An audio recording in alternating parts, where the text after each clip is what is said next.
Hi, and welcome to Element 7 Concrete Artisan Training 4312 Budgeting Material Part 2 of 2, How to Win with Data Sheets and 7th grade math. Here again we're going to learn how to do things in general, how to specifically solve problems, and then some encouragement to train to actually get good at this. Okay, so in general, we're going to calculate the area of the room. We know that area equals length times width. We're going to know what we're shooting for as far as how many square feet we're going to cover per batch, and then we're going to work backwards to set milestones. The two reasons that we do this are number one, for performance. If you look at the data sheets, some of the materials you're using will not work if they're applied too thickly or too thinly. And also to get through the job, you got to know what the limiter is, what you're going to run out of, and pace yourself to make sure that you can do what's intended to be done for the day. So again, these apply to things like urethane top coats for our solid color epoxy or resin quartz and our pro chip systems, and then also molten metal flooring, stamped overlays. We got a budget material so we get through the job. Urethane mortar especially, we don't normally stock that stuff. It's expensive, and so you have to be on track to win and will. So again, you don't want to ruin the job by under or over applying things, and you want to make sure that your trip counts. If you go out with 15% more material than you need and you use 20% more than you should, you'll waste 100% of that day's material, time, diesel. It's going to be bad. So we're going to start off by reviewing from last week. Area equals base 1 times base 2 divided by 2 times height. It does not equal the average of the sides. It's the average of the bases times the height. Now, it was good to start with trapezoids because triangles and rectangles are special cases of trapezoids. What does that mean? Well, consider if base 2 equaled 0. Then area equals 0 plus base 1 divided by 2 times height. Or said another way, area would equal 1/2 base times height. This is probably more like 3rd grade math than 5th, 6th, or 7th grade math, but just understand that that's the area of a triangle. Sometimes you're going to run into triangles. What's more relevant for the examples that we're going to use today is a rectangle. So if base 1 and base 2 equal the same thing, then it's just base times height, or it's probably easier to just call it length times width or whatever. The secret to algebra, and that's what we're using here when we're doing math with letters, I guess, is that the letters that you pick are arbitrary. Arbitrary is a 4-syllable word for based on random choice or personal whim rather than any system or system. Reason or system, excuse me. What that means is that you can pick whatever letters you like. They're placeholders in thinking. And here we're just kind of giving you just enough of this stuff to get through a job and to do it like a professional. So another micro skill that you're going to need to, this is review, and something that you're going to need to learn this week is how to go from decimals to inches. So you're going to be using a calculator, and you'll end up with a result like 3.28 feet. Now my tape measure doesn't have 0.28 feet on it, so we're going to have to use some facts to put that in English so that you'll know what that is, and it can be something that you actually measure in inches and fractions. So here's some facts. 2 equals 1 plus 1. 3 equals 1 plus 1 plus 1.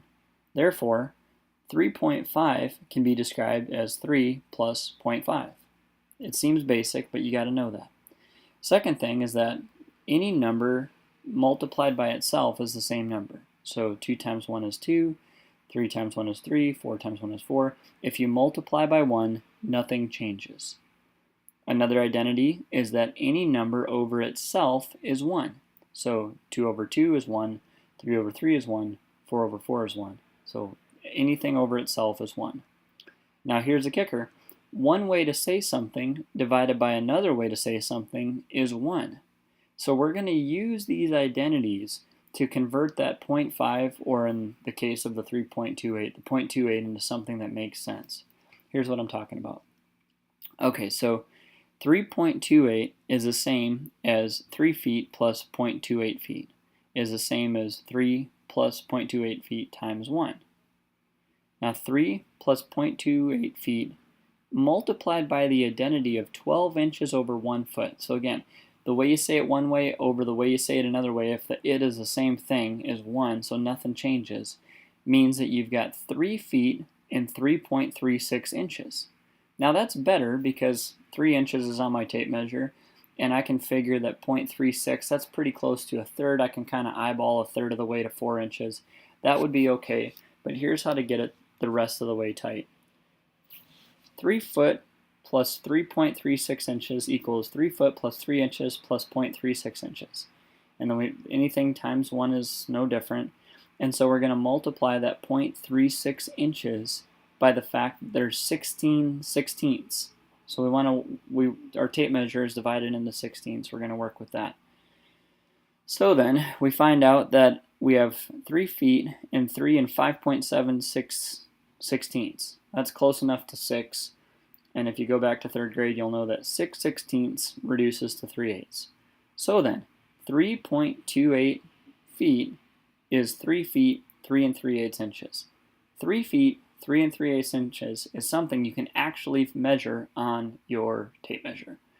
If not, then let us know. We'll help you learn how to read a tape measure. Not everybody had Roger Hanneman as a dad, so hooray for that.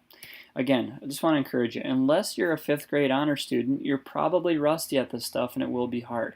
The things that we're going to talk about as we go through this, we're going to move fast because it's a video and it would be boring otherwise. And so there's some steps to get out of that. Number 1, relax. It's okay. Everything in your life that was easy was once hard, and almost everything hard can get easy with enough practice. So your second step is to plan on watching this again if you're confused, skipping over the boring parts. And then your third step would be to do the work. So we're going to start with a typical brewery project. Our first step is to calculate the total area. So this building was 60 feet by 60 feet. Length times width equals area. That's 360 feet. Our second step is to double check our coverage on the data sheet. So in this case, a urethane mortar at a 1/4 inch, it's going to be 24 square feet per kit. After that, we're going to make sure that we have enough kits. So the team was sent out with 170 kits, so we just check 3,600 square feet divided by 24 square feet per kit equals 150 kits is what we'll really need. So we've got 20 kits extra, we're in pretty good shape. If we budget, that is. If you don't budget, if you just put this stuff down like texture pave, we could end up 50 kits short easily. Big line in the middle of the floor, a week or 2 week delay while we wait for urethane mortar to come from Chicago, not where we want to be. Alright, so next we're going to figure out where we're going to mix. In this case, everything was closed off but that door there, so we want to start applying off in that corner there and work our way out the door. We know that we can mix 2 kits at a time, so the batch will go 48 square feet. Now let's go back to the math. Area equals length times width. What that means is that length equals area divided by width. We divided both sides of that by width. So if a kit goes 48 square feet and this room is 14 feet 7 inches wide, the length that kit will go down the room is 48 divided by 14.6, that's how we describe that, and that's 3.28 feet. So recall from earlier, and we'll drill to actually get good at that, that's 3 3/8 inches over 3 feet. So as we zoom in and we look at that kitchen storage, we see that it's 216 square feet. So it's going to be about 4.5 batches to get through that room. We're going to have to keep a wet edge, and we want to keep that edge as short as possible. So we're going to, the whole time we're doing this, we're thinking through the project, and so we're going to set our milestones, and we're going to realize that we're going to start snapping off chalk lines there. You'll see, the 1st, 2nd, 3rd, 4th, 5th kit to get through that room. But then we realize that, oh man, we're going to have to catch up with this bigger line as we get out there. So if we just worked in that kitchen storage space and then we had to go fill in the restroom, the office, the boiler room, it's going to go badly. So we're going to have to start there but kind of bop around a little bit. So maybe the first kit is actually off in the restroom because that's a bigger room and it's tucked away farther, and then we put a kit down in the kitchen storage room, and then we put a kit down in the boiler room. The point of all this work that we're doing here is to get you so that you can think mathematically, you can think correctly, and then you're empowered to think through the job and set your milestones to make good decisions. So let's kind of zoom in on that office and restroom there. Length equals area divided by width, right?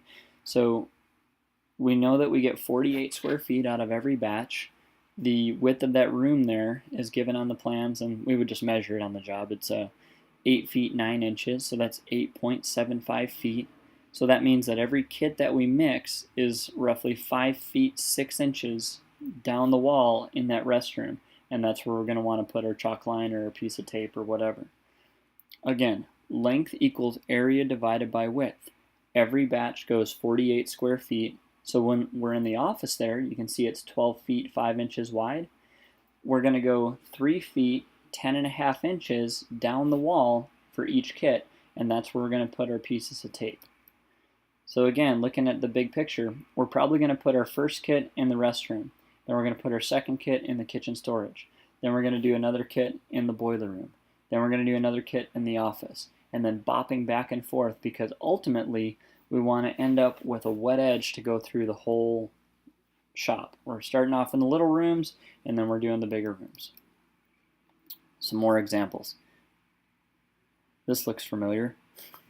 As we go on down the thing there, same deal. 48 square feet per batch. That restroom is 8.75 feet wide because it's 8 feet 9 inches. And so that's 5 foot 6 in the restroom. In the office, it's 3 feet 10.5 inches. And that makes sense. If it's wider, you're not going to go as far if you're mixing up the same amount of material. The whole time you're laying this out, you're kind of planning like how you're going to bop around. You're like, okay, I'm going to put one there, and then I'm going to put one there, and then another one there, so I kind of catch up because it's going to take more kits. Because you want the two wet edges to come together as they come together, right? Like you don't want to have material sitting and getting hard and have what they call a cold joint. When we look off in the boiler room, here's another example. This room is 10 feet 10 inches wide. Again, the length that the kit goes is the area divided by the width. So we've got 48 square feet divided by 10.8 feet equals 4.44 feet. We're using the tricks we learned earlier to know that that's 5 feet 5.25 inches in the boiler room. As you get out of the small rooms, we all want it to come together into this big wet edge, and then it's pretty obvious where you're going to put the kits, right? You're just going to go 1, 2, 3, 4 down that thing and just be running as fast as you possibly can. This is why it's great being on a team like Element 7 Concrete, because we have these 3-man teams that form like Voltron. You know, we get 20 guys on a job like this and we can actually rock it out. A 3-man team alone on a 60-foot wide urethane mortar job, I don't think that's happening. But again, if you look at the big picture here, you get to a 60-foot wide wet edge. So the length that a kit's going to go is going to be 48 square feet divided by the width. So in this case, it's 60 feet. That's only 9.5 inches that it's going to cover when you're in the main area. So that's a lot of tape. If we put a piece of tape every 9.5 inches, that's kind of silly. So as it gets wider, you'll hopefully get a feel for the material, so you can start setting wider milestones.